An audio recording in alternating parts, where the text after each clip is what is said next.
додгоҳи олии тоҷикистон ба 24 сол ҳукми зиндони Раҷабалӣ Одинаев, раиси ширкати Умед 88, 4 соли дигар зам карда, дар ниҳоят ӯро барои 28 сол равонаи зиндон намудааст.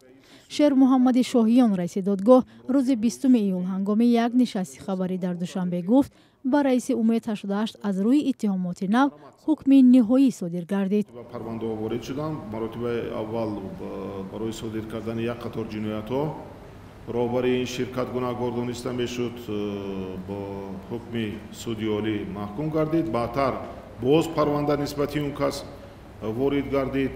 Масъалаи тасарруфи молу мулки давлатию ва дигар ҷиноятҳои иқтисодӣ дар маҷмӯъ буд. раиси Умед 88 моҳи октябри соли 2017 дастгир ва баъди танқиди шадид аз ҷониби президент ба 24 соли зиндон маҳкум шуд. дар аввал мақомот ӯро барои барнагардондани 171 миллион сомонӣ пули сохтмони нерӯгоҳи Роғун, ки вазорати молия ҳамчун қарз ба ширкати зери роҳбарии ӯ дода буд, айбдор карданд. иттиҳоме ки намояндаи қонуниаш рад мекунад. ман ҳуҷҷатҳои тасдиқкунандаи бонкӣ дорам, ки зиёда аз 41 миллион сомонӣ маблағ споридааст то оғоз кардани парвандаи ҷиноятӣ, ки ба инобат нагирифтам, ҳамчун пардохт шуда.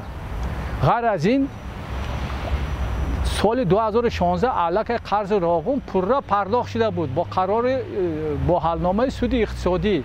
ин мусоҳиби мо мегӯяд ҳукми собиқ роҳбари ширкати Умед 88 беасос аст ва парванда ба бознигарӣ ниёз дорад. аниқ кардани тасарруфи молу мулк аввал хараҷотҳои ба манфиати давлат ва ҷамъият ҳисобкардагӣ аз абарот, яъне аз гардиши ҳамин пул бояд ки ҳисоб кунанд. 41 миллион пул ҳисоб накарданд. ман шумо гуфтем боҷи давлатӣ маошҳое ки ба 500 нафар додааст. ин бо як фармоиш ина акун агар ба тоҷикӣ гӯем агар мебахшед ибора ҳам ғорат кардан, ҳам говсуд кардан. ширкати Умед 88 аз соли 2006 дар бозори сӯхти Тоҷикистон ворид шуд ва ба гуфтаи роҳбараш беш аз 2 миллиард сомонӣ ба буҷаи давлатандоз супурдааст. ин ширкат то замони қатъи фаъолияташ беш аз 500 коргар дошт.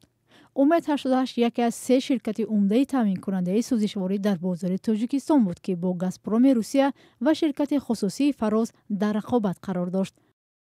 қазияи ширкате ки тӯли 20 сол дар бозори сӯзишвории Тоҷикистон мавқеъ касб карду фаъолияти он ногаҳон ба ҳабси роҳбаронаш дар охири соли 2017 ба анҷом расид, яке аз пурсадусадутарин қазияҳо дар Тоҷикистон буд.